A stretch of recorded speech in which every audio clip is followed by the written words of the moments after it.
जीवन का कोई भरोसा नहीं, दोबारा फिर भेंट होगी कि नहीं होगी। इसलिए आज मत चूक, आज चल। रामदास ने कहा मित्र, सत्संग उससे मेरी समझ में कुछ आता होता, रामायण गीता उता कुछ नहीं पता चलता। अब जिसका संस्कार ही गंदा, उसके खाना पीना सोना संसार का भोग भोगना, हर घर परिवार में लोग मिलते, उनको आप कितनों कथा कीर्तन सुनो, उनके पल्ले कुछ पड़ता नहीं, जैसे गाय बैल जानवर होते। उनका काम ही है खाओ पियो मौज उड़ाओ। उनकी जैसे बुद्धि में नहीं बैठेगा आप कुछ बोलोगे तो।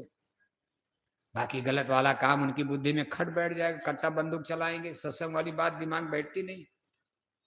रामदास ने हाथ जोड़ लिया, कहा मित्र हमको मत परेशान करो, तुम सत्संग करो, मेरा जीवन इधर रहेगा। चले गए। लेकिन जाते जाते रामदास ने कहा, राम मित्र आज हमारा तुम्हारा इम्तिहान होगा। शाम को तुम आना, तूने 7 दिन सत्संग सुना है, इस सत्संग का फल क्या मिलता है, आज मैं तुम्हारी परीक्षा लूंगा। और मैं 7 दिन से लगातार बेश्या के कोठे पर जा रहा, इसका क्या फल मिलेगा ये भी देखना है। तुम्हारे सत्संग में कितनी बड़ी दम शक्ति, आज परीक्षा होगी। साहूकार ने कहा बिल्कुल परीक्षा, जैसे आप ताव मार देते तो बिल्कुल हम परीक्षा देंगे। पता चला सत्संग से लौटते समय बस उलट गई, 10 लोग मर गए। तो गांव वाले कहेंगे बस परीक्षा हो गई गुरुजी की। यही कहते थे चलो सत्संग में हम भी जाते तो मर गए होते आपकी बस में, हमको भी आप ले जा रहे थे। अरे बड़ा अच्छा हुआ महाराज, बड़े हम नहीं सत्संग में गए, बच गए। आप तो हमको भी उसी बस में ले जा रहे मथुरा, चलो बस आपकी उलट गई कानपुर में, और 10 आदमी आपके बस में मर गए। कभी कभी दिक्कतें आती हैं, दुनिया है, क्या गजब का देश है, समझ में नहीं आता क्या सही क्या गलत। बहुत बुद्धि बड़े विचार से जब आप सोचोगे तब परमार्थ में आदमी टिका रहता। इसके सब कारण समझ में आते, क्यों बस जल गई, क्यों बस उलट गई। गुरु महाराज के सत्संग से मथुरा से लौट रहे, बस ही जल गई। कितने लोग जल करके 2-2 3-3 साल के बच्चे देखो मर गए। बहुत बड़ी घटना, दुनिया आज तक वहां संगत नहीं उबर पाई बढ़ पाई। सुल्तानपुर में लोग कहने लगे क्या तमाशा कर दिया गुरुजी ने, आप कहते नहीं बीमारी ठीक करते हैं। हमारे गुरुजी के यहाँ कैंसर ठीक हो जाता, और इतने लोग जल करके मर गए, गुरु महाराज मौजूद। क्या जवाब दोगे आप बताओ। इसका मतलब क्या सत्संग छोड़कर भाग जाए सब लोग मरने के डर से? छोड़ा भी नहीं जा सकता। इसका उत्तर भी तो खोजना है, क्यों बस जल गई, क्यों बस पलट गई, इतने लोग मर गए।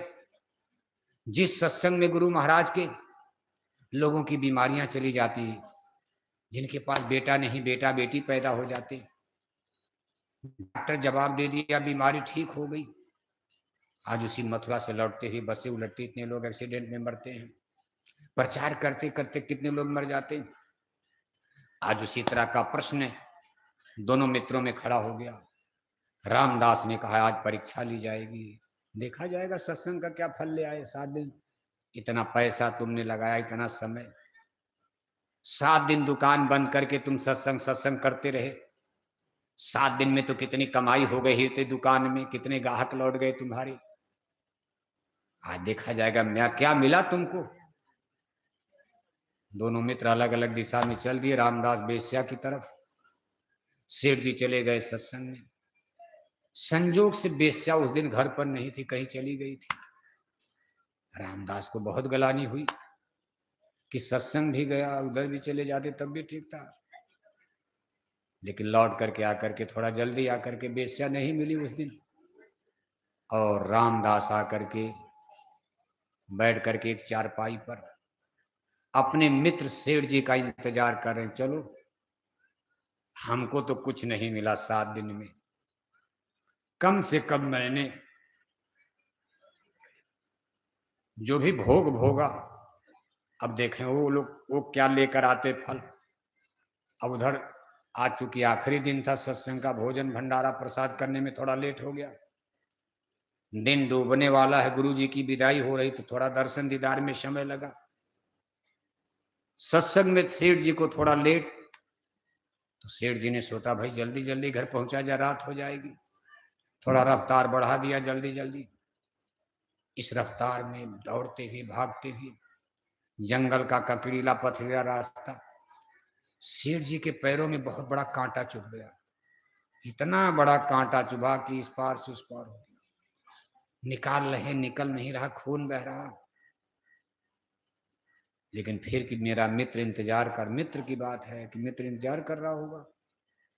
सेठ जी कराहते हुए, दर्द कर रहा कांटा। आज का जमाना था नहीं कि अस्पताल में डॉक्टर निकाल देगा, कांटा धंस गया, इतना बड़ा कांटा। अब सेठ जी लगे सोचने, मित्र तो ताना मारेगा कि यही फल तुमको मिला 7 दिन के सत्संग का, कांटा रो क्यों रहे हो? मैं क्या जवाब दूंगा, लेकिन छिप भी तो नहीं सकते थे। जब पहुंचे सोचा कि छिप जाऊं घर में, लेकिन रामदास इतना चंट आदमी, सेठ जी के दरवाजे पर ही पलंग पर उनके बैठक में ही बैठे हैं। अरे कहा मित्र आ गए, तुम देर आज करते? अरे कहा भाई देरी हो गई थोड़ा, गुरु जी की विदाई उदाई करने में। कहा ये लंगड़ा लंगड़ा क्यों चल रहे हो, ये क्या हो गया तुमको, खून पैरों में? अरे कहा मित्र थोड़ा देरी हो रही थी, मैंने सोचा जल्दी जल्दी चलूं, तुम इंतजार कर रहे होगे, मेरे पैरों में कांटा बड़ा दर्द कर रहा। अब रामदास को मिला मौका, का बस यही सत्संग का 7 दिन में फल ले आए। इतना रुपया पैसा दान दक्षिणा रोक दिया, और हमको भी कह रहे थे चलो आप, 7 दिन के सत्संग का तुमको ये फल मिला। अब रामदास, अब सेठ जी जवाब क्या देखा, बोलो। इधर रामदास को क्या हुआ, जब रामदास चारपाई पर सेठ जी के दरवाजे पर बैठे तो उस दिन कुछ पानी बरसा था, जमीन गीली थी। रामदास एक डंडा लाठी हाथ में लकड़ी लिए थे, तो जैसे आप बैठते हो किसी इंतजारी में, तो ऐसे आदमी जमीन खोदता है, हाथ से पैर से हिलाते हो। रामदास उस लकड़ी से गीली जमीन को ऐसे खुरच रहे थे, सोच रहे थे। तब तक उनको एक उसमें पीतल का घड़ा दिखाई दिया, लोहे पीतल का घड़ा। रामदास ने उसको खोदा, खोदा तो लोहे पीतल का घड़ा मिला। उसका जब ढक्कन हटाया तो उसमें एक सोने की असरफी, बाकी कोयला, सब कोयले का टुकड़ा, लेकिन उसमें एक सोने की असरफी थी। रामदास जल्दी जल्दी खोद के गड्ढा ढक दिए और असरफी जेब में लेकर के टनाटन कहा चलो मुझे तो कुछ मिल गया, मैं बेश्या के कोठे पर गया, ये कहते तुम अधर्म पाप कर रहे हो, और मुझे कम से कम सोने की एक असरफी तो आज मिल गई 7वें दिन। और ये जनाब 7 दिन सत्संग करके लौट रहे हैं, मैं इनसे पूछूंगा आपको क्या मिला 7 दिन का फल? और उनको मिल गया पैरों में कांटा चुभा है। रामदास ने हंसते हुए अपने जेब से असरफी निकाली, कहा देख तू हमको कह देते तू पाप कर रहा है, भोगेगा, मैं सोने की आज असरफी पा गया यहाँ जमीन में, और तू 7 दिन सत्संग सुनने का फल तुमको मिला, रो रहे हो, इतना खून तुम्हारा बह रहा, तड़प रहे हो, तुमको अस्पताल डॉक्टर के पास ले जाना पड़ेगा, बोलो यही तुम्हारे गुरु का और सत्संग का फल है। अब सेठ जी बेचारे अनुत्तर क्या जवाब देंगे बताओ आप? बाबू साहब कोई जवाब नहीं, कोई जवाब है नहीं,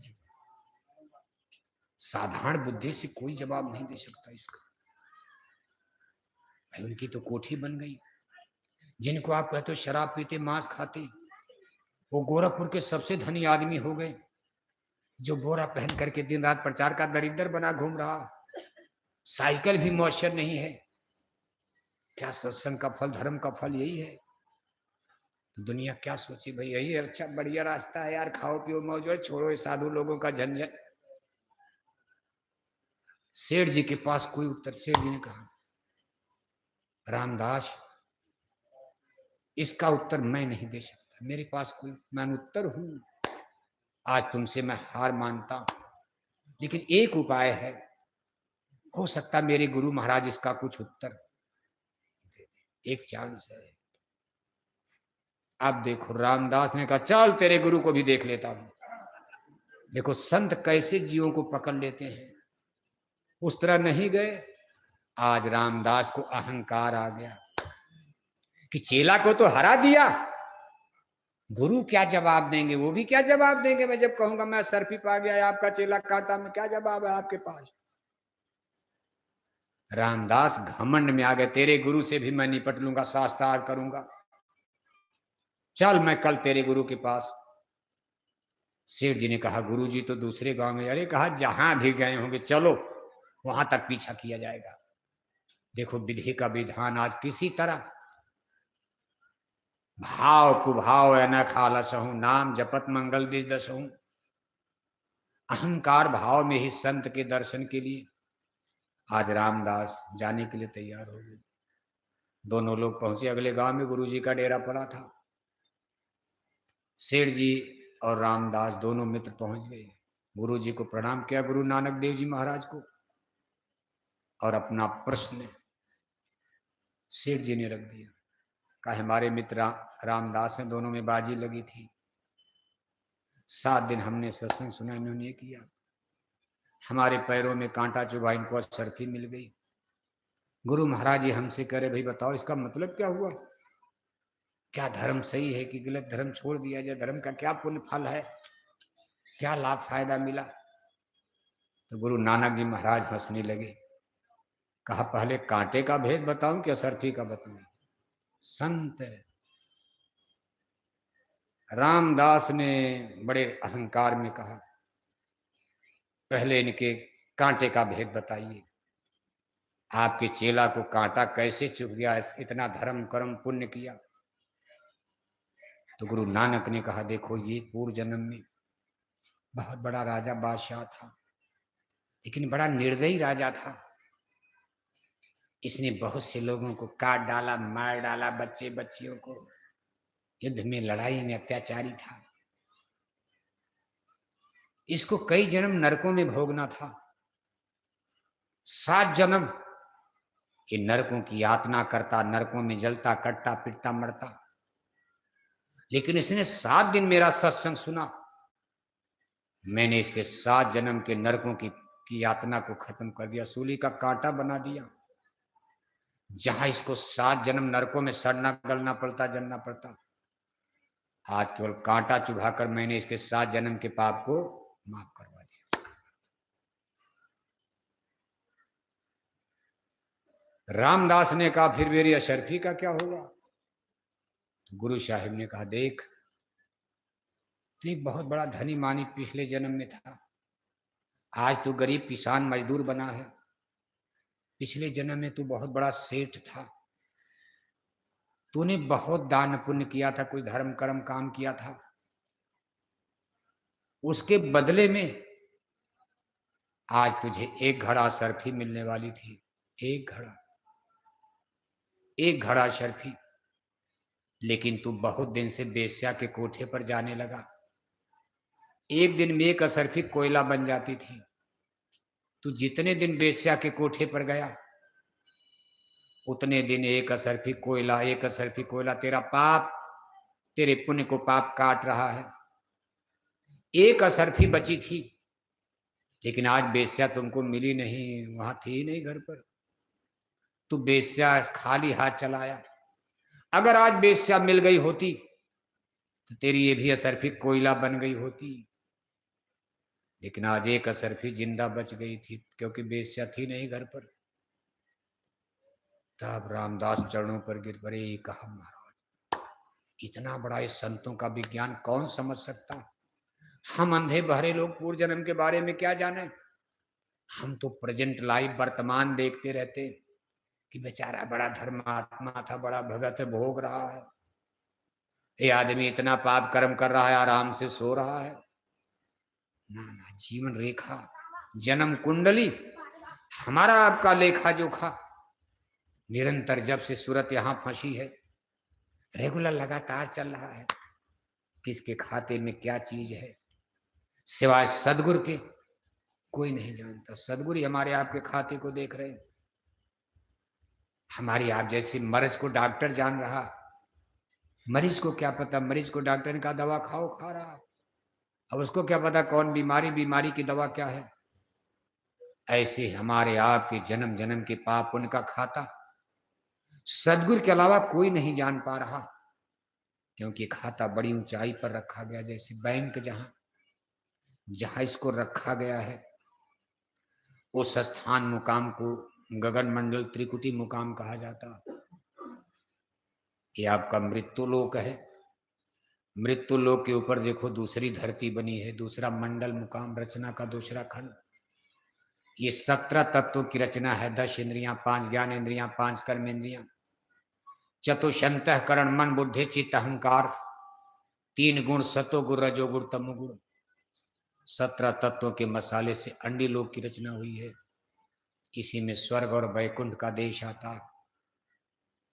इसी में 9 करोड़ दुर्गा, 10 करोड़ शंभु, 33 करोड़ देवता रहते। भगवान ब्रह्मा सावित्री गायत्री के साथ, भगवान विष्णु देवी लक्ष्मी के साथ, भगवान शंकर देवी पार्वती के साथ, सबके महल, सबका अलग अलग देश।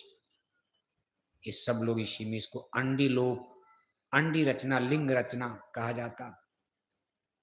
उसके ऊपर चलोगे आप तब सूक्ष्म लोक। अरे नहीं मारिए मत भाई, अरे बच्चों को मत मारिए।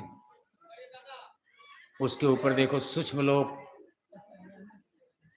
यानी 9 तत्वों की रचना का सूक्ष्म लोक।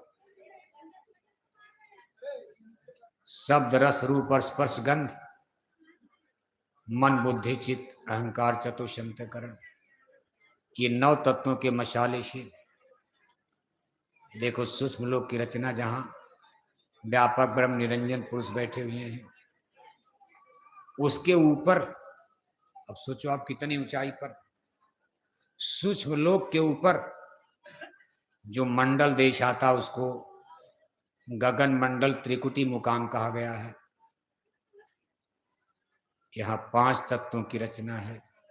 शब्द रस रूप और स्पर्श गंध, यहाँ जो पुरुष बैठे हैं उन्हें ब्रह्म पुरुष कहा जाता। ब्रह्म पुरुष। यहाँ सब आसमान में लाली नजर आती। लाल लाली मेरे लाल की, ज्यों देखो तित लाल, लाली देखन मैं गई, मैं भी हो गई लाल। यहाँ सब कुछ लाली है। उगता सूरज, जैसे सुबह का सूरज निकल रहा, उसमें आसमान लाल हो जाता, लाल बरन। ये देश ऐसा, यहाँ सब लाल ही लाल है। इसी गंगन मंडल त्रिकुटी स्थान पर एक बहुत बड़ा बैंक है। वहां हमारे आपके कर्मों के खाते रखे जाते। बताओ, स्वर्ग वैकुंठ आप पहुंच जाओ तब भी नहीं पता चलेगा हमारी जन्म कुंडली क्या है। ईश्वर के देश में पहुंच जाओ तब भी नहीं पता चलेगा हमारी जन्म कुंडली क्या है। गगन मंडल त्रिकुटी मुकाम पर बैंक है, जहां जमा है सबकी लेखा जोखा, जो बही खाता है, कर्मों का लेना देना, पाप पुण्य है। ये बैंक गगन मंडल त्रिकुटी में है। वहां बड़े बड़े अफसर अधिकारी बैठे, नहीं कैसे रख दिया है कि सड़ जाए गल जाए, ना ना ना, सब सिस्टम बना हुआ। अब वहां तक कोई पहुंचे तब तो पता चले। इसलिए ऋषि मुनि ज्ञानी ध्यानी थक गए, जोगी थक गए, कर्मों के बारे में नहीं समझ में आया। भगवान श्री कृष्ण ने अर्जुन से कहा, अर्जुन कर्मों की गति बड़ी गूढ़ होती है, इसको बहुत बड़े योगी पुरुष ही जान पाते, त्रिकाल नेत्र वाले, दिव्य दृष्टि वाले। जो गगन मंडल त्रिकुटी पर जाए तब वहां पता चलता किसके जीव, कौन जीव का। सबकी डोर लगी, डोर दिखाई नहीं देती। जैसे सबके मोबाइल का तार तो जुड़ा, तब तो आवाज आती है। आप यहां से बंबई बात करते हो, बटन दबा दिया तब तक लखनऊ बात होने लगी, फिर बटन दबा दिया कलकत्ता बात होने लगी। किसी किसी तरह से तार जुड़ा, लेकिन दिखाई नहीं दे रहा। ऐसे सभी जीवात्माओं का वहां से तार जुड़ा। वहां से जब बटन दबती तो आप ही का खाता निकलेगा। ये नहीं कि भाई का भाई में चला जाए, चाचा का भतीजे में चला जाए, गड़बड़ सड़बड़ हो जाए। कर्म किया इन्होंने, सजा इनको मिल जाए, धोखा नहीं है। सब काम कंप्यूटर से चलता, कंप्यूटराइज्ड है। सब काम बटन का है। बटन दबाया, खाता खुल गया। इसी तरह जन्म मरण का खाता चलता, किसको कब जाना, किस दिन जाना है, कब जाना, सबका निश्चित कर दिया। जिस दिन आपको नरदेही में लाया गया, मां के गर्भ से बाहर आए, गर्भ में आपने शरीर धारण किया, उसी दिन आपके मौत की तारीख दिन निश्चित कर दिया। कितनी श्वास की पूंजी रहेगी? श्वास की पूंजी, जय बार, ये प्राण अपान वायु चल रही है अंदर बाहर, बस इसी 1 2 3 4 वहां काउंट हो रहा। वहां कोई मशीन में काउंट हो रहा, कंप्यूटर में। मान लो आपको 6 अरब 6 करोड़ श्वासों की पूंजी मिली, 6 करोड़ जाते कंप्यूटर बंद हो जाएगा। 6 करोड़ श्वासों की पूंजी हो गई, यानी 6 करोड़ बार आपने सांस ले लिया, बस बटन बंद, यहाँ आप डेड, मर गए। तरीका क्या होगा ये भी निश्चित कर दिया जाता।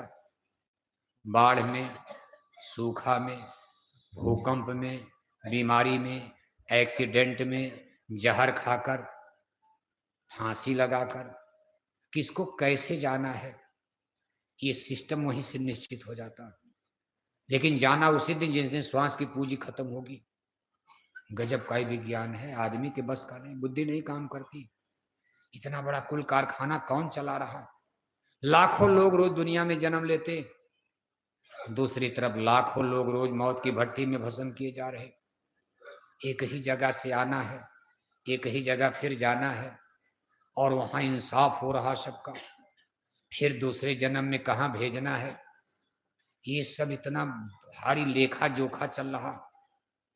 अब इसको आप कहो कि अपने आप चल रहा होगा, अपने आप कुछ काम हो पाएगा? अपने आप घर गृहस्थी का काम चलेगा? पैसा अलमारी में रख दो, अपने आप सब्जी बन जाएगा पैसा? अरे बाजार जाओगे, सब्जी लाओगे, काटोगे, पकाओगे, सिस्टम होता। अब देखो साइंस विज्ञान के लोग कहते हैं नेचर, प्रकृति का काम सब अपने आप हो रहा, ये हो रहा। ना ना, सूरज कौन चला रहा है, चंदा कौन घुमा रहा, धरती माता को कौन नचा रहा, जन्म और मरण। कहा हानि लाभ जीवन मरण जस अब जस विधि हाथ। कोई शक्ति है, पावर है जो सब कुछ कंट्रोल कर रही। जगह जगह उन्होंने सिस्टम बन के अधिकारी कर्मचारी लगे, और यहाँ जन्म मरण का खेल चल रहा। कहीं भी कोई बच सकता है? कितनों दुनिया साइंस विज्ञान डॉक्टर वैद्य हकीम हो जाए। आपने देखा कोरोना में विज्ञान की पोल खुल गई, लोग कहते डॉक्टर है बचा लेंगे। जब कोरोना की बीमारी फैली तो गोरखपुर में कोई माई बाप नजर नहीं आया, न डॉक्टर का पता, न किसी का पता, न किसी अधिकारी का पता, न कर्मचारी का पता। जिनके पास करोड़ों रुपया बैंक में है, वो उनकी भी बीवी मर गई तड़प तड़प कर, नहीं कोई बचा पाया। तो इससे तो हमको आपको बिल्कुल निर्द्वंद हो जाना चाहिए। मौत से घबराने की, डरने की जरूरत नहीं है। जाना है आपको, ये मानकर चलो। बस आपका ध्यान किस पर रहे कि जाने के पहले हमको अपनी आत्मा का कल्याण, आत्मा के लिए कुछ कर लेना चाहिए। जाना है तो जाना है, न जाने कहाँ मौत आएगी कब। जिस दिन आएगी कोई नहीं बचा सकता। देखो एक दृष्टांत आता, पाटलिपुत्र पटना के राजप्रसाद महल में, तब उसको पटना नहीं पाटलिपुत्र कहते थे पुराने जमाने में, राजाओं का जमाना। वहां के महल में बहुत सारे कबूतरों का झुंड रहता था। एक दिन जाड़े का समय, सुबह सुबह मौत के देवता धर्मराज यमराज अपने मंत्री चित्रगुप्त के साथ यात्रा कर रहे थे। उन्होंने देखा महल के ऊपर बुर्ज पर, छज्जे पर एक कबूतर सूरज की रोशनी में अपनी ठंडी को सेंक रहा और प्रसन्न है, खुशी है। उन्होंने धीरे से चित्रगुप्त के कान में कहा, देख रहे हो मंत्री, ये कबूतर बेचारा कितना खुश हो रहा, लेकिन इसको क्या पता कल दोपहर में इसकी मौत हो जाएगी। अब ये बात कबूतर ने सुन लिया। धर्मराज यमराज ने तो धीरे से कहा, लेकिन संजोग से कबूतर ने सुन लिया कि कल मैं मारा जाऊंगा। और चूंकि मौत के देवता धर्मराज यमराज बोल रहे हैं, तो कबूतर को विश्वास हो गया कल मैं मारा जाऊंगा। यही लोग तो मारते हैं मौत के देवता। अब कबूतर की सारी खुशी खत्म हो गई। सही है, किसी को पता चल जाए, आज आप बैठे हो, अभी पता चल जाए कल 12 बजे आप मर जाओगे, आज ही से दाना पानी छोड़कर आज ही मर जाओगे आप। हाय मेरी बीवी, हाय मेरे बच्चे, हाय मेरी गाड़ी, हाय मेरा घोड़ा, कल मैं मर जाऊंगा, अरे कल मैं मर जाऊंगा, बस 12 घंटा, अब केवल 10 घंटा, अब केवल 8 घंटा। क्यों भाव साहब? आदमी घबराएगा नहीं? आप घबराएंगे नहीं? हाँ, कोई भी होगा घबरा जाएगा। कौन मरना चाहता बताओ आप? अब कबूतर बेचारा नीचे गिरकर मुंह लटका कर बिल्कुल मनहोश होकर पड़ा। थोड़ी देर के बाद गरुण देवता, पक्षीराज गरुण देवता गुजर रहे थे आसमान में। उन्होंने कबूतर को देखा तो नजदीक आए। अरे कहा, भाई क्या चिंता? अभी थोड़ी देर पहले जब मैं जा रहा था तो आप बड़े खुश थे, फुदक रहे थे, खेल रहे थे, और आपको इतनी जल्दी कौन सी आफत आ गई, इतना मनहूस हो गए, जमीन पर पड़े हो? कबूतर ने कहा, महाराज सबसे कठिन समय आ गया मेरा। धर्मराज यमराज जा रहे तो उन्होंने कहा कल मैं 12 बजे मारा जाऊंगा। अब मेरे जीवन में सुखी कहा, जब कल मर ही जाऊंगा, क्या खेलना, क्या हंसना, क्या दाना, क्या चारा, क्या पानी। कल मुझे मर, अब तो मैं कल का इंतजार कर रहा, मरना है। गरुण देवता ने कहा, अच्छा पता तो चल गया कल मर जाओगे आप? जब मौत के समय का पता चल गया तब मैं आपको बचा सकता हूं। अगर मान लो 12 बजे तक आपको बचा दिया जाए तो मुहूर्त मौत का टल जाएगा।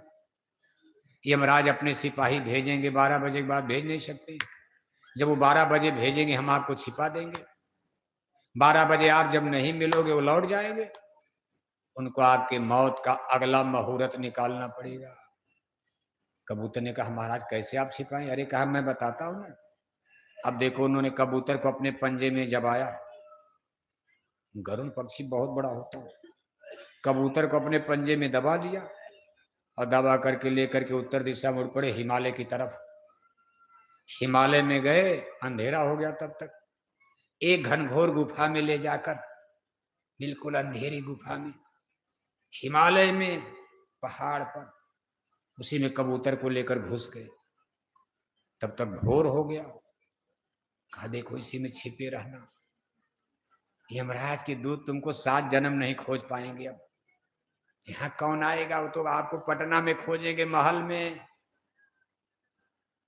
कबूतर लेकिन डर रहा कि ना महाराज, भाई जिसके ऊपर बीतती वही जानता है। गरुड़ देवता ने कहा, चुप रहो, चिंता मत करो, बैठो, मैं जाकर धर्मराज यमराज को अपने जाल में फंसाता हूं, बहलाता हूं। कबूतर को छोड़ करके गरुड़ देवता उड़े, धर्मराज यमराज की कचहरी में पहुंच गए। करीब करीब 11 बजे के बाद, 12 बजने वाला। धर्मराज यमराज ने कहा, गरुड़ देव आज कैसे इतनी जल्दी आना हो गया? गरुड़ देवता ने कहा, महाराज मैं एक प्रश्न लेकर आया हूं। कल आप लोग पाटलिपुत्र पटना के महल में जिस कबूतर को देख कर आए थे, मैं आपसे उसकी जन्म कुंडली जानना चाहता हूं। जन्म कुंडली देखकर बताइए कि कबूतर का क्या हाल है, कहां है, उसकी मौत कैसी होगी। धर्मराज यमराज ने अपने मंत्री चित्रगुप्त को बुलाया, भाई खाता होता लेकर आओ, जाओ रजिस्टर जरा। तो रजिस्टर आ गया। कहा देखो ये गरुड़ देवता है, हम लोग जो कबूतर देख कर आए कल, ये करे उसकी जन्म कुंडली बताओ, उसकी मौत के बारे में बताए, कब मरेगा कबूतर, जरा इनका खाता खोलो कबूतर का। तो जब चित्रगुप्त ने कबूतर का खाता खोला तो चित्रगुप्त कहते, महाराज कबूतर तो मारा जा चुका है, क्योंकि इसमें 12 बज करके कुछ मिनट हो रहा, 12 बज से ऊपर हो चुका, और इसमें कबूतर की मौत 12 बजे ही है, दिन में, दोपहर में 12 बजे, और समय 12 के ऊपर हो चुका। गरुड़ देवता कहते, कैसे मरा ये तो बताइए। चित्रगुप्त कहते कि इसमें लिखा है कि आज दिन में 12 बजे हिमालय की एक घनघोर गुफा में उस कबूतर को एक भयंकर अजगर निकल जाएगा। हिमालय की गुफा में अजगर के द्वारा कबूतर आज 12 बजे मारा जाएगा। चित्रगुप्त ने कहा। चित्रगुप्त की बात सुनकर धर्मराज यमराज कहते, अरे भाई चित्रगुप्त, कबूतर तो हम लोग अभी कल पटना में देख कर आए, और आप करो कि कबूतर हिमालय की गुफा में मारा जाएगा, बात तो गड़बड़ है। तो गरुड़ देवता ने हाथ जोड़ा, अरे कहा महाराज, कबूतर के मौत का कारण तो मैं ही बन गया। अगर मैं जानता कि कबूतर हिमालय में मारा जाएगा मैं कबूतर को पटना में ही रहने देता। मुझे क्या पता था कि उसकी मौत हिमालय में होने वाली। कबूतर को मैं ही हिमालय में पहुंचा दिया। हे महाराज, उस कबूतर की मौत का कारण मैं ही बन गया। तब धर्मराज यमराज ने कहा, गरुड़ देवता, इतने बड़े ज्ञानी पुरुष होकर अज्ञानी की तरह, बच्चों की तरह बात कर रहे हो आप। मेरी मौत की शहजादी से कोई नहीं बच पाता। जिसको जहां मरना है, मेरी मौत की शहजादी उसकी खोपड़ी पर चढ़ जाती है। घर वालों से कहेगी अस्पताल में ले चलो, क्योंकि दादा को अस्पताल में मरना है। फिर घर वालों से कहेगी कि इनको अब घर ले चलो, क्योंकि दादा की मौत घर में होने वाली है। न जाने कहां मौत आएगी कब। जिसको जहां मरना है कोई जानता नहीं। और आदमी की खोपड़ी पर मेरी मौत की शहजादी चढ़ती है, वो लोग उसको वहीं पहुंचा देंगे जहां उसको मरना है। अगर उनको पता चल जाए कि यहां मरना तो लेकर, अगर घर में मरना तो अस्पताल ले जाएंगे। उनको पता चल जाए दादा को अस्पताल, मरना घर में लाएंगे। लेकिन मैंने सेक्रेट कर रखा। इस मौत के विधान को मैंने गुप्त करवा दिया, कोई नहीं जानता। सिवाय साधु संतों के कोई नहीं जान पाता। और साधु संत भी गजब के हैं, किसी को बताते नहीं हैं। जो जानते हैं, कहा भेद अगम का जानत नाही, और जानत है वो बोलत नाही। कोई भेद का तो जानता नहीं, और जो जानता मुंह नहीं खोलता, समझा कैसे जाएगा। और बताना भी ठीक नहीं है। अगर इस जन्म मरण का भेद किसी को बता दिया जाए तो आदमी पागल हो जाएगा। सब काम काज दुनिया का ठप हो जाएगा, मौत की कहानी पता चल जाए। इसलिए वो जानबूझकर ईश्वर ने इसको छिपा कर रखा। कहने का मतलब यह है कि जीवन हमारा आपका अधर में लटक रहा है। कब जाना है, कैसे जाना, जब वो चीज निश्चित हो चुकी है, इसके लिए हमको आपको निर्भय हो जाना चाहिए। इसके लिए आपको चिंता की क्या बात, डरने वाली कोई बात नहीं। आप अमर हो, का हम न मरे मरी हैं संसारा। हमको मिला जियावन हारा, हरि मरी हैं तो हम हूं मरबे। हरि न मरे हम काहे को मरबे। आप तो अमर हो, आत्मा अमर है। आप माने आत्मा, आप अमर हो। शरीर को तो मरने मरना है। कितनों डॉक्टर को दिखाओगी, कान चला गया कान वाला डॉक्टर, आंख चली गई आंख वाला डॉक्टर, गठिया बात पकड़ लिया टांग वाला डॉक्टर, अब कितना हार्ट का डॉक्टर। 10-10 डॉक्टर का चक्कर लगा रहे हो आप, क्या जरूरत है इतना। अरे 2-4 साल आपको और रहना। आज इसका गठिया पकड़ लिया, कान का बहरा हो गया, आंख का अंधा हो गया, चश्मा लगने लगा, 3200 दांत टूटकर जमीन पर गिर गए तो दांत वाला डॉक्टर। क्यों बादशाह, अब 70,000 रुपया लगवा करके दांत लगाने का जरूरत है। 80,000 खर्च करके बताओ आप, दांत वाला डॉक्टर। सब डॉक्टर का चक्कर लगाकर आप कैसे साल रहोगे, जवान बन जाओगे आप। जब बुढ़ापा आ गया तो 2-4 साल में कोई तारीख आ रही है, सन 26 में, 27 में, 28 में, कोई न कोई तारीख महीना निश्चित हो चुका है। अपनी उम्र से हिसाब लगा लो। 50 साल उम्र हो गई, अगर 80 साल भी रहना, 30 साल, सन 24 साल, 24 में 30 जोड़ लो, 70 साल आपकी उम्र हो गई, 10 साल और 80 साल मान लो। 80 साल तो हम ज्यादा बता, 80 साल तो कम में लोग जिंदा रहते हैं। अब तो 70-75 में निपटारा हो रहा। मान लो 80 साल मान लो, और 70 साल उम्र हो गई। 80 साल में जाना 10 वर्ष, सन 24 में 10 जोड़ लो, सन 34, सन 2034 के 20 में सावन या भादो, जनवरी या फरवरी, संडे या मंडे, दिन या रात, कोई न कोई तो दिन निश्चित है आपके लिए। इतना कम समय आपका बचा हुआ है, इसलिए अपनी आत्मा के लिए कुछ कर लो आप।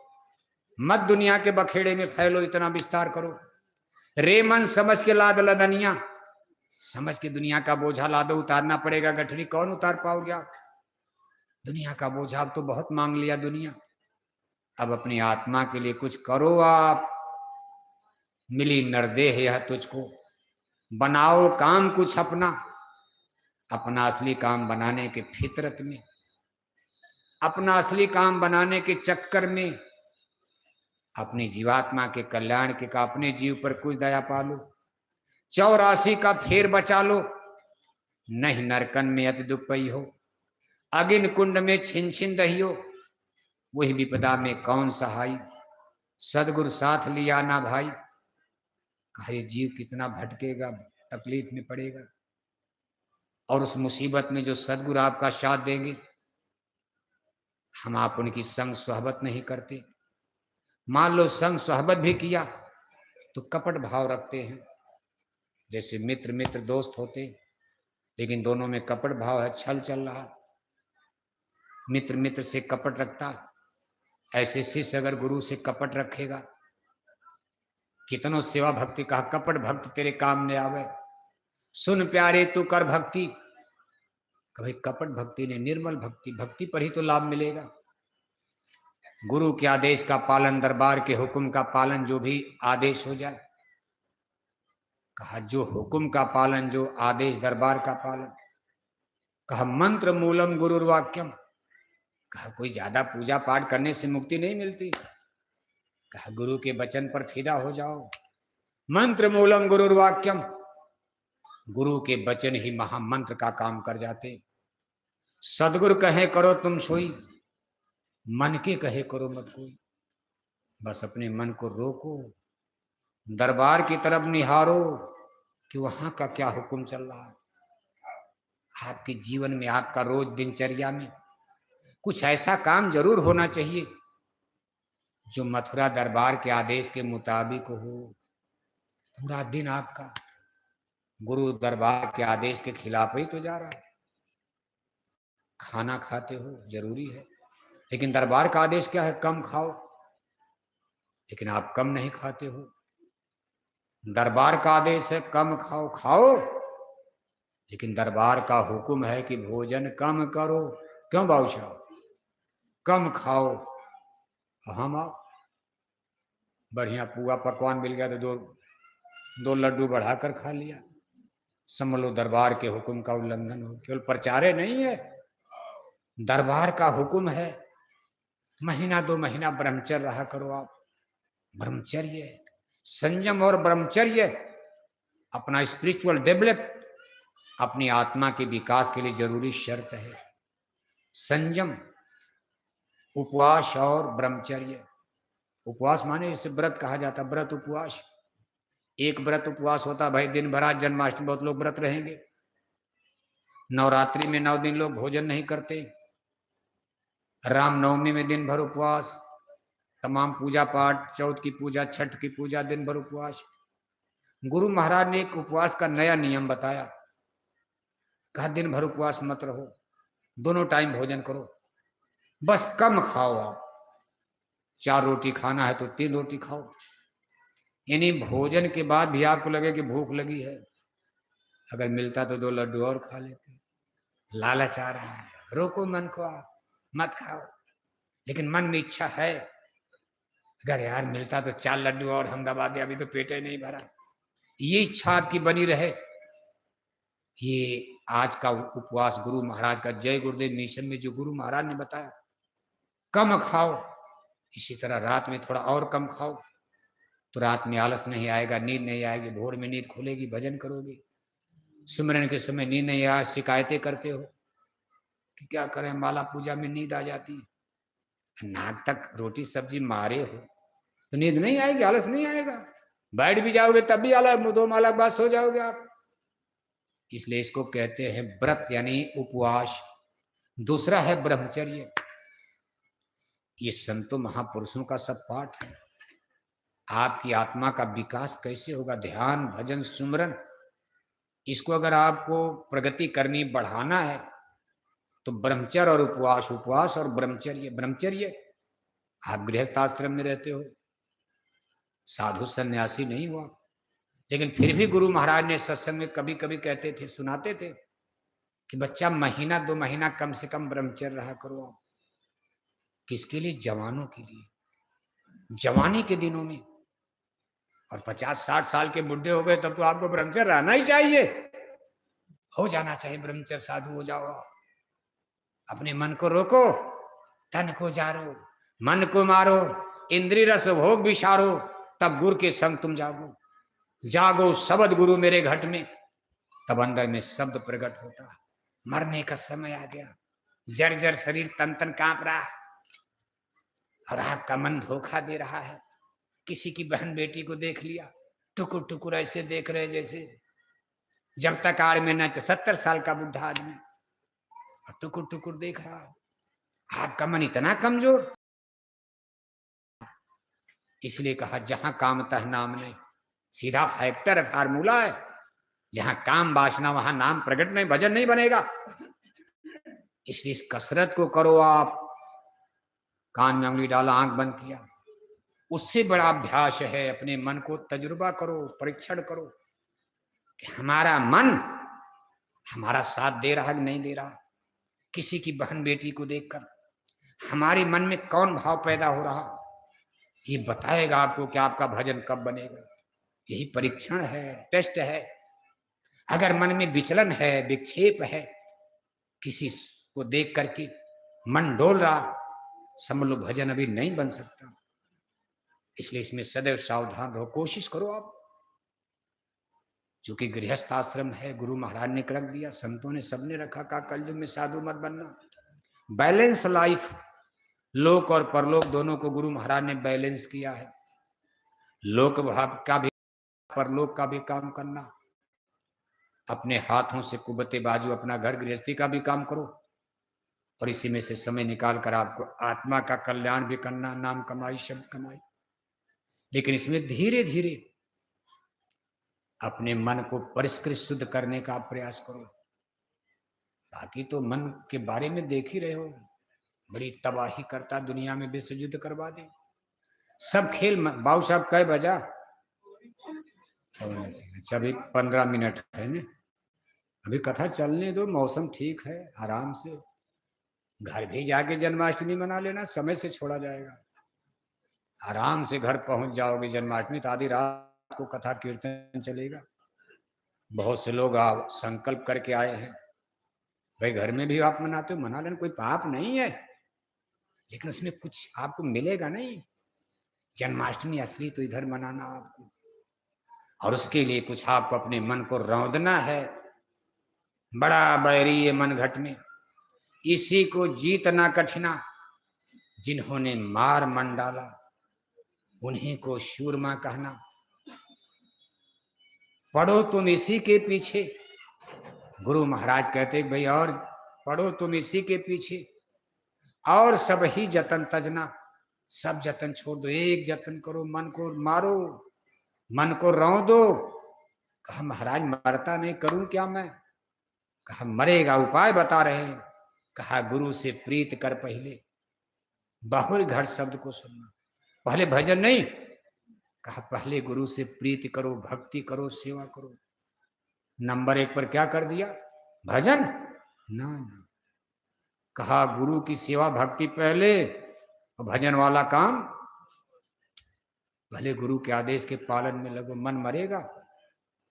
कहा बिन गुरु भक्ति शब्द में पछते, सो मानुस तुम मूर्ख जान। शब्द खुलेगा गुरु में हर से, खींचे सूरत गुरु बलवान। कहा गुरु भक्ति किया नहीं, गुरु आदेश के पालन करते नहीं, बस सुबह शाम कान में उंगली डाल करके सो रहे हैं। कहा जीवन बीत जाएगा, कभी घंटा संग नहीं सुनाई देगा। कहा गुरु से प्रीत कर पहले। पढ़ाई पढ़ाई क्या करनी, पहली पढ़ाई पढ़नी है गुरु भक्ति, गुरु से प्रीति, भक्ति से प्रीति। प्रीति उसी से जिससे प्रीति होगी उसके आदेश का पालन होगा। माता पिता से प्यार है, उनकी भक्ति। शादी होगी, घर में बीबी आ गई, अब बीबी से प्यार हो गया तो बीबी की भक्ति। जो बीबी कहेगी पक्का, और माँ बाप कहेंगे तो डांटोगे आप, है आप बुढ़े हो गए, चुप रहो, इसका राज चलेगा, इसका बात पक्का है। माँ बाप डांट देंगे, कोई डर, माँ बाप को डांट देते हैं लोग। और बीबी ने चप्पल दिखा दिया तो गड़गड़ गड़गड़ गड़गड़ गड़गड़ गड़गड़ गड़गड़, बड़े बड़े इंजीनियर डॉक्टर कांप रहे हैं। ऐसा समय आ गया कलयुग। ससुरार पियार भई जब से, रिप रूप कुटुंब भय तपते। सुत माने मात पिता तबलो, अबलानन देख पड़ी जब लो। रामायण में लिखा, गलत हो जाएगा संत वाणी। गोसाई महाराज 600 वर्ष पहले रामायण में लिखकर चले गए। 600 वर्ष पहले। कैसा घनघोर कलयुग आ रहा है कि बेटा माँ बाप को तभी तक इज्जत देगा, सम्मान देगा, प्यार देगा, दुलार देगा, जब तक घर में बहू का मुंह नहीं दिखाई देगा। जो ही घर में बहू रानी आ गई, बहू का मुंह दिखाई दिया, इतना आकर्षण, प्रेम हो जाएगा, माँ बाप का चेहरा जहर लगेगा, माँ बाप का दुलार प्यार खत्म। ससुराल रिश्ते में सबसे प्यारी क्या हो जाएगी? क्या हो जाएगी? ससुराल। ससुराल रामायण की बात है, हम नहीं कह रहे हैं। ससुराल प्यार भई जब से, रिप रूप कुटुंब भय, तब ते पूरा घर दुश्मन नजर आएगा। ससुराल प्यारी है। कार मोटर लिया कि गुरु महाराज कार हो जाती, हम सत्संग में जाते, गुरु महाराज हमको भी मोटरसाइकिल हो जाती, हम आपका सत्संग सुनते।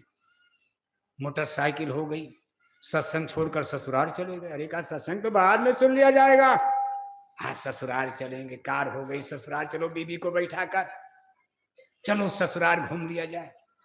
ये घनघोर कलयुग का इशारा कर रहे।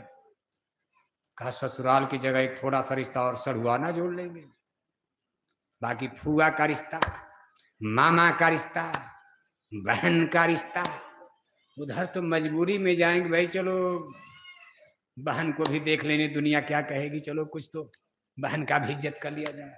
लेकिन ससुराल जाने के लिए आधी रात को भी खैर गाड़ी तैयार है, चलो बैठो। ये घनघोर कलयुग की पहचान है। समाज अच्छा नहीं इसको कहेगा, ईश्वर को भी मंजूर नहीं, अच्छा नहीं हो रहा है। जो समाज की धारणा आज बनती जा रही है, आप इसको विकास कहते हो। अध्यात्मवाद के लिए एक कांटा है, अध्यात्मवाद के लिए बंधन है, बाधा है। ऐसे फिर क्या भजन बनेगा? बूढ़े माँ बाप भगवान के समान होते, बूढ़े माँ बाप देवी देवता के समान होते। अगर हम अपने बूढ़े माँ बाप की कदर नहीं कर पाए तो आप गुरु भक्ति क्या कर पाओगे? पहली भक्ति तो माता पिता की है। आज बुढ़ापे में आपके भरोसे हो गए, कभी उन्होंने आपका सहारा दिया है, आपकी टट्टी उठाई, पेशाब उठाई, पाला पोषा। आज वो बुढ़ापे में चले गए, कमर आज उनके पैरों में चल नहीं पाते, आज उनको किसी सहारे की जरूरत है। कर्जा चुका दो। उन्होंने आपकी टट्टी उठाई, आज बुढ़ापे में उनकी टट्टी पेशाब खुशी खुशी उठाओ। कर्म कर्जा लेना देना खत्म। नहीं कर्जा चुकाओगे, जन्म मरण से नहीं छूट पाओगे, फिर जन्म लेना पड़ेगा। वो बेटा बेटी बन जाएंगे, आप माँ बाप बन जाओ, आप ही के घर में पैदा हो जाएंगे। उठाओ टट्टी, अब टट्टी उठाओ, पेशाब उठाओ, लेना देना चलता रहेगा। इसलिए भारत की धर्म संस्कृति में भगवान राम के लिए लिखा गया, प्रातः काल उठ के रघुनाथा, मात पिता गुरु नाम है। भगवान राम, जिनको हम लोग भगवान कहते हैं, उन्होंने भी अपने जीवन में मनुष्य शरीर को धारण किया। तो 3 लोगों को देखो, सबसे ऊंचा दर अपने से बड़ा मानकर, माता पिता, प्रातः काल उठ के रघुनाथा, मात पिता गुरु नाम है। माता को, पिता को और गुरु को चारपाई पर उठते ही पहला प्रणाम करते। माता पिता तो घर में मिल गए, गुरु महाराज जंगल में रहते थे, गुरु महाराज अयोध्या में महल में तो मिलेंगे नहीं, लेकिन आंख बंद करके गुरु ध्यान कर लेते, यहीं से प्रणाम कर लेते थे। इसके बाद अपना दिनचर्या, टट्टी पेशाब, मंजन दातुन, खाना पीना, तब अपनी दिनचर्या शुरू करते थे। आज का आदमी है, माता पिता अगर सुबह ही दिखाई दे 4 बात सुनो है, फिर सुबह सुबह मिल गए, कहीं बीबी सामने आ गई, अरे देवी आ गई, सुबह सुबह बीबी सामने आनी चाहिए, देवी है। कहीं माँ बाप सामने आ गए, बच्चा बड़ा दर्द है, पैर दर्द का अस्पताल जाना, अरे तुमने नरक कर दिया, सुबह सुबह तुम ही आफत करते रहते हो।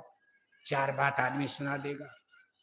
ये हमारी आपकी बहुत बड़ी कमजोरी हो गई, हमारे आपके संस्कार बिगड़ गए, धर्म चला गया, कर्म चला गया, मानवता मनुष्यता चली गई। अपने बूढ़े बुजुर्गों पर दया नहीं आ रही है। और दया, जो दयावान है वही तो भगवान को पाएगा। करुणा, हृदय में करुणा की भावना हो, दया की भावना, उदारवादी भावना हो। जीवों पर दया करो, माने बकरी मुर्गी ही नहीं, जीवों पर दया करो। आपके अंदर merciful, be as merciful, as our father is merciful, दयालु बनो, दयावान बनो। इसका मतलब नहीं बकरी मुर्गी पर दया, अपने माँ बाप को गाली दे रहे, रोटी नहीं दे रहे। अरे माँ बाप पर भी दया करो, अपाहिज हैं, बुढ़े हैं, सहारा चाहिए उनको। खैर ये चीज इतनी ज्यादा पढ़ाने की जरूरत आपको नहीं है, लेकिन पढ़ा करो। केवल शिकायत करोगे भजन नहीं बनता, भजन नहीं बनता। भजन दाल भात है, चीनी का शरबत घोर के घट्ट पिला दिया जाएगा, ऐसा नहीं इतना आसान होता। 70-70 बरस का समय बीत गया, भजन करने वाले कितने हैं? कितने लोगों का भजन बना बताओ गोरखपुर में? अंगुली पर गिन लो आप, जो लोग जानकारी में हैं, जो नहीं जानकारी में है। इसके लिए good idea, good behaviour, good thinking, हमारी सोच, हमारा चिंतन, हमारा व्यवहारिक जीवन जितना शुद्ध साफ पवित्र होता जाएगा। कहा निर्मल मंजन सो मोहि पावा, मोहि कपट छल छिदन भावा। ये विषय मन की निर्मलता पर आधारित है। जितने मन निर्मल होता जाएगा उतने हम लोग देवी देवता, ईश्वर भगवान, गुरु सदगुरु के करीब होते जाएंगे। और जितने मन में गंदगी है, कूड़ा कचरा, उतने दूर रहेंगे, विक्षेप होगा, दूर होते जाएंगे। इसलिए प्रेमी भाई बहनों, सत्संग गुरु महाराज ने सब सुना डाला। 60 बरस का समय बहुत होता, 60 बरस तक गुरु महाराज ने सत्संग सुनाया। 10 बरस से देखो पूज हुजूर महाराज जी सुना रहे। 60 बरस के लंबे इतिहास में गुरु महाराज परिवार नीति, समाज नीति, दूरदर्शी बनाकर, भूम ज्योतक बनाकर गुरु महाराज ने दाएं बाएं, एड़े बेड़े क्या छोड़ा, सब बता दिया। गुरु महाराज की बात का अगर दुनिया पालन करने लगे, दूरदर्शी के माध्यम से गुरु महाराज ने दिल्ली लखनऊ के नेताओं को राजनीति का ज्ञान दे दिया, भूम ज्योतक के नाम पर दिया। अगर वो लोग आज पालन कर लेते, आज भारत में धरती पर राम राज आ जाता, स्वर्ग हो जाती। लेकिन कोई मानने समझने को तैयार नहीं। इससे मालूम पड़ता दुनिया का बुरा दिन, गोरखपुर का बुरा दिन आ रहा है। गोरखपुर माने सारे संसार का। हम लोग खराब समय की तरफ बढ़ रहे। इसलिए अच्छे काम करो, रक्षा होगी। अच्छे काम से, पवित्र कर्मों से ही आने वाले खतरे में, भविष्य में हमारी आपकी रक्षा होगी। और ये पवित्र अच्छे कर्म गुरु महाराज की शिक्षा के अनुसार, जैसा गुरु महाराज ने समझाया, आदेश दिया, बताया, उसके अनुसार हमको आपको अपने कर्म धर्म को, अपने क्रियाकलाप को, दिनचर्या को शुद्ध साफ सुथरा पवित्र करना चाहिए। अपने बाल बच्चों को समझाने का प्रयास करो। नहीं समझ पा रहे हो आप, जिस दिन खराब समय आएगा, आपके रिश्तेदार, नातेदार, दोस्त मित्र गंदी राह चल रहे, किसकी किसकी लाश पर आंसू बहाओगे बताओ आप? आपके ही घर में चूल्हे पर मछली पक रही, मुर्दा पक रहा। कम से कम अपने अपने घर को तो ठीक करो पहले। बहू उधर जा रहा, बेटा उधर जा रहा, कोई उधर जा रहा, चाचा उधर, भाई उधर, भतीजा उधर। पूरे गोरखपुर की बात छोड़ो, पहले अपने अपने रिश्तेदार, नातेदार, घर परिवार, बेटा बेटी तो ठीक करो। जिस दिन कुदरत का डंडा बजेगा, कोई बचेगा? जो भी गलत काम करेंगे सबको सजा। आपको आंसू बहाना पड़ सकता है, क्योंकि आपके भी घर में सब ठीक नहीं चल रहा। आपकी रिश्तेदारी में, दोस्त मित्रों में सब ठीक नहीं, टोला मोहल्ला, घर परिवार में। इसलिए आपको बहुत दे दिया समय गुरु महाराज ने, बहुत समय दिया जा रहा है कि लोगों को जल्दी जल्दी सुधार लो, बचा लो।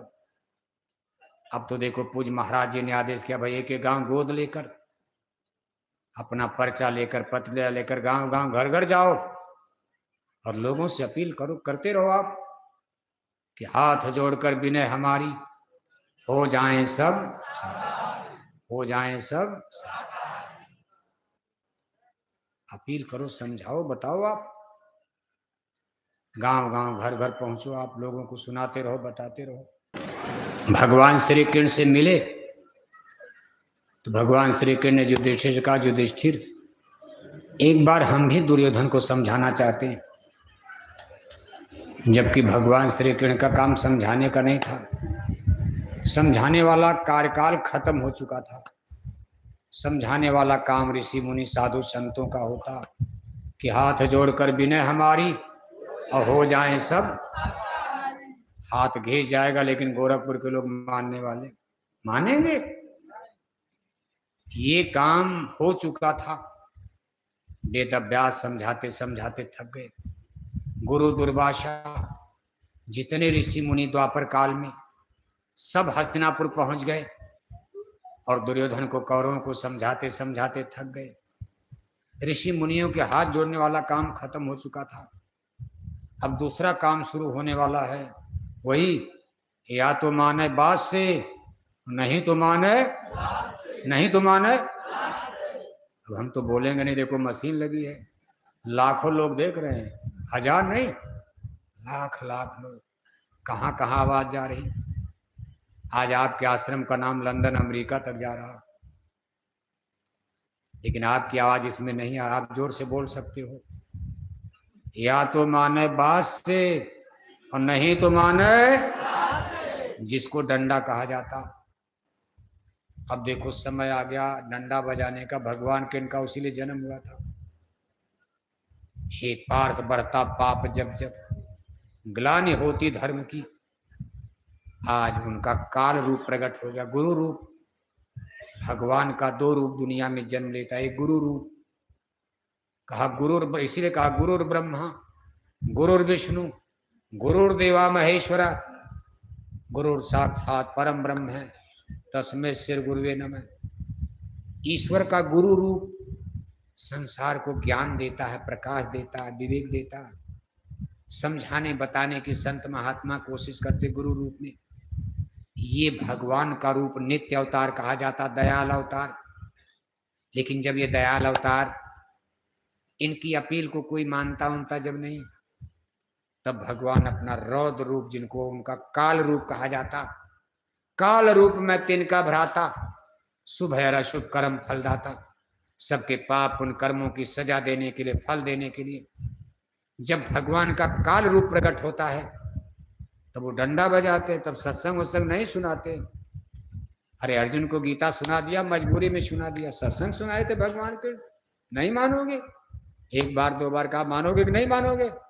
उठा के मामा कंस को आसमान में फेंक दिया, ऐसे हाथ से, तलवार से नहीं, ऐसे हाथ से उठा लोका दिया।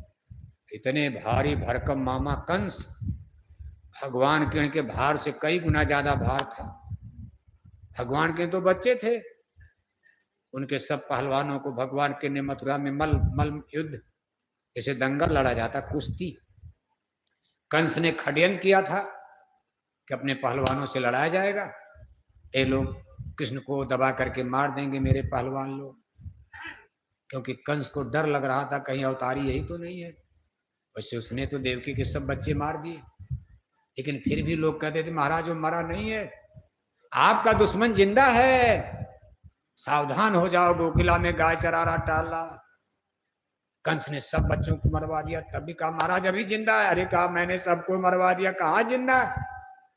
अरे कहा ऐसे, तब पता चला, कहा यही एक तो दिखाई देता, दो भाई हैं बलदाऊ और कृष्ण, कहा इनको भी मरवा दो।